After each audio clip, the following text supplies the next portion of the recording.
जात आहेत आणि त्या ठिकाणी विरोधकांनी आम्हाला शांत करण्याची पूर्ण तयारी केलेली दिसते असं सुद्धा ते म्हणतायत सत्ताधाऱ्यांनी. त्याला कसं उत्तर द्या? शरद पवार साहेबांचा आम्ही सन्मान करतो, पण त्यांनी या वयामध्ये अशा प्रकारचा खोटारडेपणा करायचा, पराभव झाला तर स्वीकारून घ्यायला पाहिजे होता.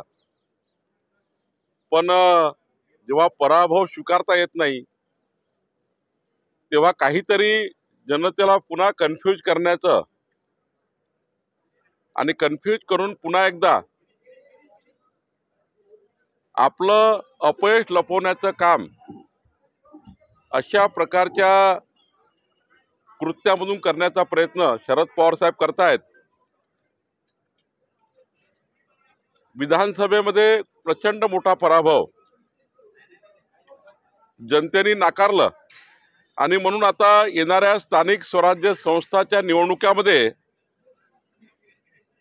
पराभवाची भीती आणि मग यामधून जनतेला कन्फ्यूज करून आपल्या स्थानिक स्वराज्य संस्थेमध्ये पुन्हा आपली जमानत वाचवण्याकरता शरद पवार साहेब धडपड करतायत. आणि मार्कडवाडीमध्ये आलेले लोक कोण आहेत? पवार साहेबांचे कार्यकर्ते आहेत. जनता कुठे आहे? जनतेने तर विधानसभेला दाखवून दिलं की लोकसभेचा खोटारडेपणा जो होता तो जनतेने नाकारला आणि विधानसभेला जनतेने आम्हाला भरभरून मतं दिले आहेत.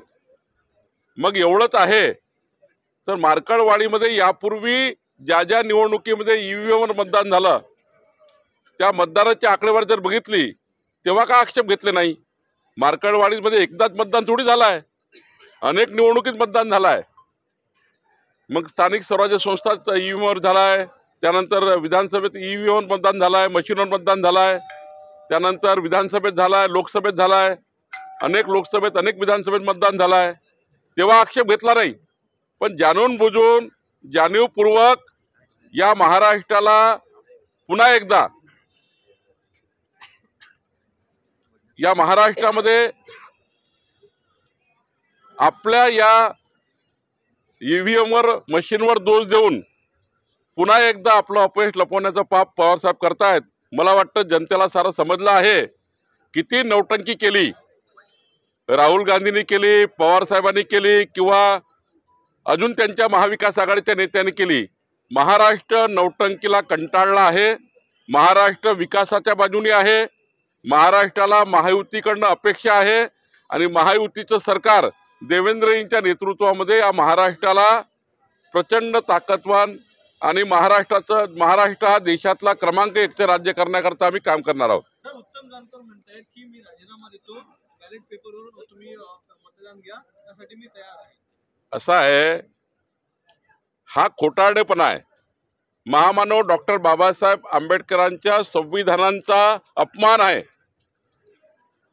निवडणुकीमध्ये खरं तर आता लोकसभेचे 31 खासदार निवडून आले महाविकास आघाडीचे. मग ते महाविकास आघाडीचे 31 खासदार त्यांनी राजीनामे दिले पाहिजे ना. तुम्ही खोटारडेपणा करण्याकरता त्या ठिकाणी अशा प्रकारचे उद्योग सुरू केले. मग महाविकास आघाडीचे जे जे लोक ईव्हीएमवर निवडून आले, ईव्हीएमवर जे जे लोक निवडून आले त्या सर्वांनी राजीनामे दिले पाहिजे. महाविकास आघाडीला वाटतं ना की आमची मशीन चूक आहे, त्या निवडणूक आयोगाची मशीन चूक आहे, तर त्या ठिकाणी मग राजीनामे दिले पाहिजे. सर्वांनीच राजीनामे द्या ना. खरं तर हा काही निवडणूक आयोगाने अत्यंत संविधानिक पद्धतीने स्वीकारलेला हा ईव्हीएमचा निर्णय आहे आणि त्यावर अनेक निवडणुका झाल्या. कितीतरी निवडणुका आम्ही हरलो आहे. मोदींच्या निवडणुकीत तर आम्ही महाराष्ट्रामध्ये आम्हाला मोठे अपयश आलं आहे. आम्ही तेव्हा ईव्हीएमवर दोष दिला नाही. आम्ही तेव्हा आमचा चुका दुरुस्त केल्या. आमच्या निवडणूक जे काही पराभव झाला त्यातनं आम्ही काही शिकलो आणि त्यातनं आम्ही पुढे गेलो. पवार साहेबांनी या पराभवातून शिकलं पाहिजे आणि पुढे गेलं पाहिजे. खोटेपणा किती कराल तुम्ही आणि या वयात किती खोटेपणा कराल असं मला वाटतं.